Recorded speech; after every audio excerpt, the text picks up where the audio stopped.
Thank you.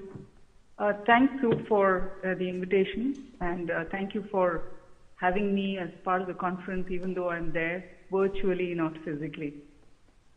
Amit actually did a great job of introducing what I'm going to talk about. Just a little bit of background to where we got started on this whole issue. We realized that cities do have a lot of people moving into them, and essentially it's about how there are more employment opportunities and there is more probability of creating wealth in urban settings. But what we're finding is that increasingly there are also social disparities, there are issues of pollution and poverty, and so on. So it's not the pretty story that most people would have expected when they moved to cities.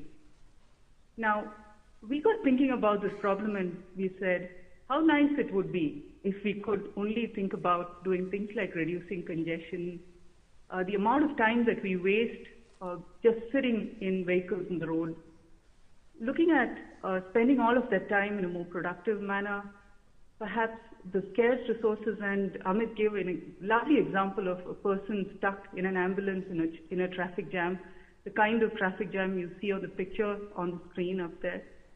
And that was what led us to work together with Ashok Leyland. It was Ashok Leyland and Cisco working together, and we essentially created an experiment around the bus that you see. I will tell you a little more about that shortly. What we realized at the same time was that everything is getting connected, and we are seeing all sorts of devices getting connected to the internet. So it's laptops and PDAs, it's medical devices, refrigerators, and even buildings. In such a situation where we're going to have a very large number of things getting connected to the internet, there's obviously a huge opportunity to bring all of that together with transportation to make to try and address the issue that we just spoke about. So what we then did was to bring together a lot of these technologies and onto a bus, onto a vehicle really, and say, how are we going to address many of these issues? So the pictures that you're going to see on the next couple of slides are all pictures of the real interior of the bus that we have here. We started with looking at applications such as healthcare, and clearly it's possible to have a really high-end application or a high-end video transmission, but that's untenable in a country like India where bandwidths are not that easily available. So we looked at a device that is very low bandwidth, runs off a little laptop, and the whole solution is what we call the Health Connect solution that Cisco has. We also looked at having remote education over a medium such as WebEx that we are using right now, and essentially have thin clients that reside on buses. What that allows us to do is take these buses into rural areas where schools are not that easily available, where teachers are not so good, or where the expertise doesn't reside, and actually be able to do a number of classes for a stretched set of students. We also could put in something like the telepresence, which would allow expertise, limited amount of expertise, to be taken to people. And this could mean things like expertise around areas such as agriculture and financial planning and so on. The other very big area that we realized is very important is security. And if you had a mobile security center that allows you to link to cameras that are situated across the city, you actually have a lovely application of a command center that is mobile and not limited to a physical location. We talked a while ago about productivity and about how a number of hours, thousands and millions of hours are lost by people sitting on roads. While we continue to decongest our roads, we also realize that there is an opportunity to use that time more productively. And what we said was that if you could, for example, badge in, if I as an employee walk into a bus, into my company bus, and I badge myself in, then it's almost like being in office. So it's an extension of the campus. It's a mobile extension of the campus.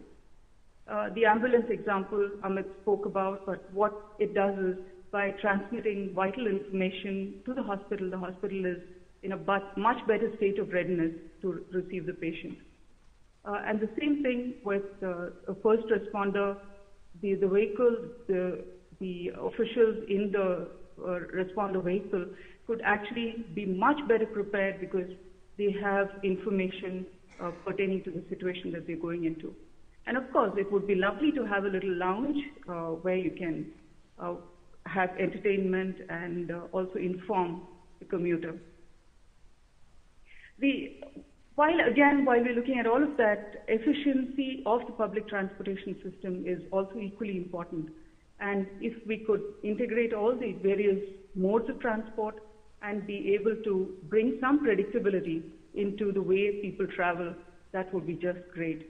So it's possible then, once you have intelligence on the bus and on bus stops and across a number of different devices en route, it's perfectly possible to be able to plan for congestion and alternate routing and so on.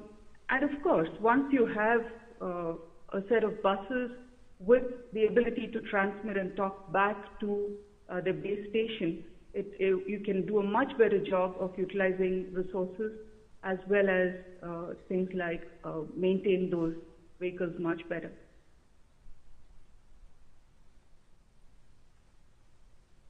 Now, while we were working with the city of Seoul, we had created something called the Personal Travel Assistant. And I'm touching on this a little bit, but we have not actually implemented this here in India. What this allows you to do is be able to travel, to be able to plan your travel much better, because what you can do is sense where others are, where people that you want to be are, and be able to manage your route more dynamically, be able to connect back with various alternatives of travel and so on. Again, it's all about really bringing a number of devices, people, and the infrastructure all together. Our other way of looking at this whole issue, when we talk about mobility and alternative modes of mobility, is that it does not necessarily mean